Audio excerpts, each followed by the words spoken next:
Vincent, siku ya kwanza ambapo ulivyoingia mjini, ninapozungumza kuhusiana na mjini nazungumzia Nairobi, na ni kitu gani ambacho ulikumbana nacho cha kwanza pale ambacho kilikupa funzo, yani character development pale mjini? Nakwambia siku ya kwanza kufika pale mjini, pale House CBD hapo katikati center yenyewe.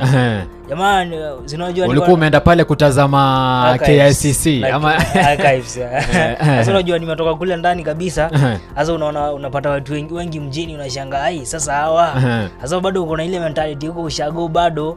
Mimi nafika pale hivyo katikati ya CBD. Alafu nikaona tu jamaa alikuwa amevaa tu nguo zile kalikali, ulikuwa unapata zile clad ni noma. Yaani amepiga luku pale. Lugha ya mjini. Venye unasema. Sasa yule jamaa akanipungia mkono na mimi ni nani? Nikampiga yangu. Ukamsalimia pale. Akaniuliza uko aje, nikasema niko fresh.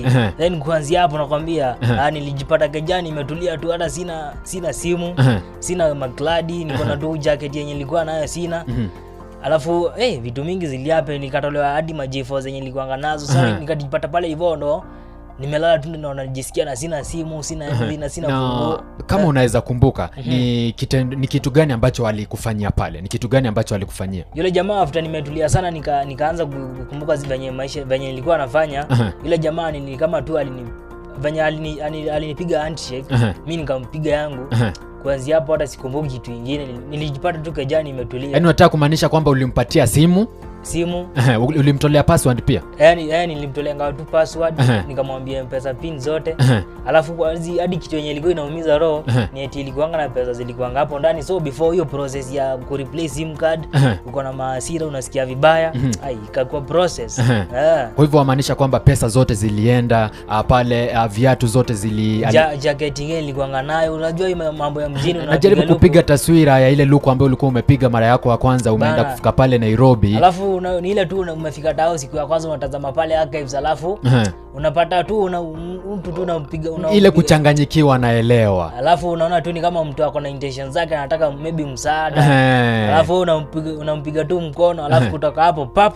Kitu tu tunaweza ambia msikilizaji ni kwamba utakapo tu fika pale mjini, wewe hakikisha kwamba uko kivyako hata kama umepotea. Na kitu ya mwisho, usiwahi uliza direction ukiwa Tao.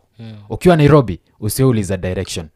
Ama vipi mwanangu? Mambo best. Kwa hivyo jambo la mwisho maybe ungependa kuambia msikilizaji ambaye anatusikiliza pale? Huku ni mjini. Tulisema akili jijini, nguvu kijijini. Big ups. Wakumbushe kwamba wasiwe salimiana. Wasiwe salimiana, maana yake ulisalimiana. By the way, huku kila mtu anakuja kutafuta pesa. Kila mtu town, umesema kwamba town ni kutafuta pesa. Town ni kutafuta tu pesa. Hakuna kitu kingine. Hakuna kitu kingine. Hakuna mtu anatafuta kazi.